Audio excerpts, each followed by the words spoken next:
Selamat pagi, salam sejahtera untuk kita semua. Sebelumnya, perkenalkan nama saya Yupin Targulo, NIM 2102126517, mahasiswi jurusan Akuntansi Fakultas Ekonomi dan Bisnis angkatan 2021.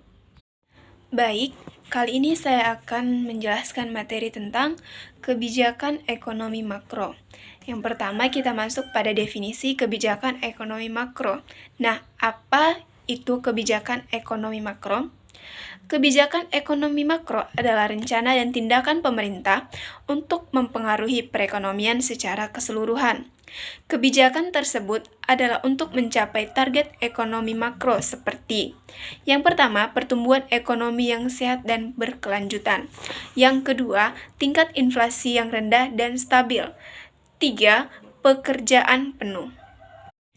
Yang kedua, kita akan membahas tentang instrumen kebijakan makro. Nah, apa saja instrumen kebijakan makro itu? Yang pertama adalah kebijakan moneter.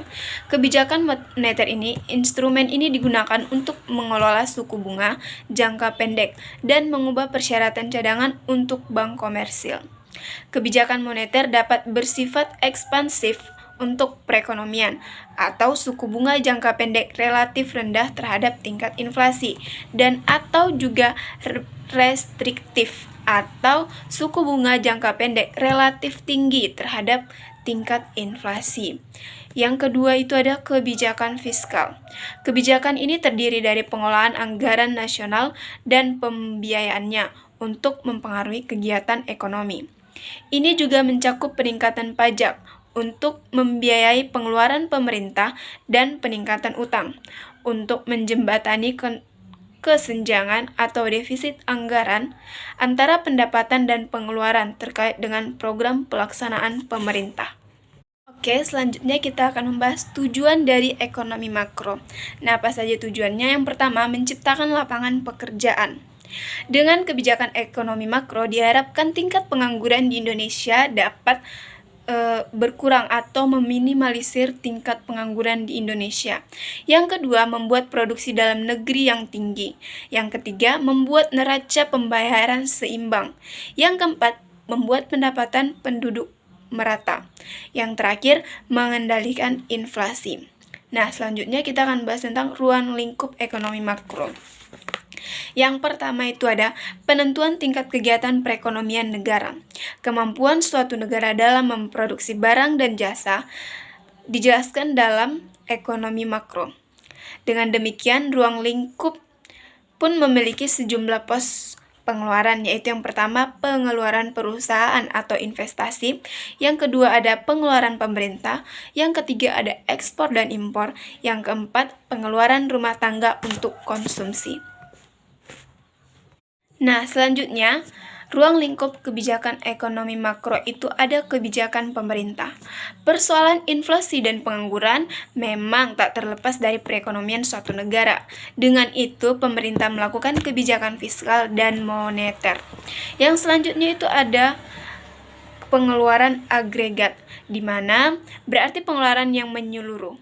Jika pengeluaran ini tidak mencapai tingkat ideal, akibatnya adalah terjadinya masalah pada perekonomian, terwujudnya kesempatan kerja mampu mengawasi laju inflasi. Oke, selanjutnya kita akan membahas bagaimana kebijakan ekonomi makro di Indonesia selama masa pandemi ini. Nah, pemulihan ekonomi nasional dilakukan dengan mengambil kebijakan fiskal dan moneter yang komprehensif. Di samping itu, pemerintah juga mengalokasikan dana APBN untuk pemulihan ekonomi sebesar 695,2 triliun.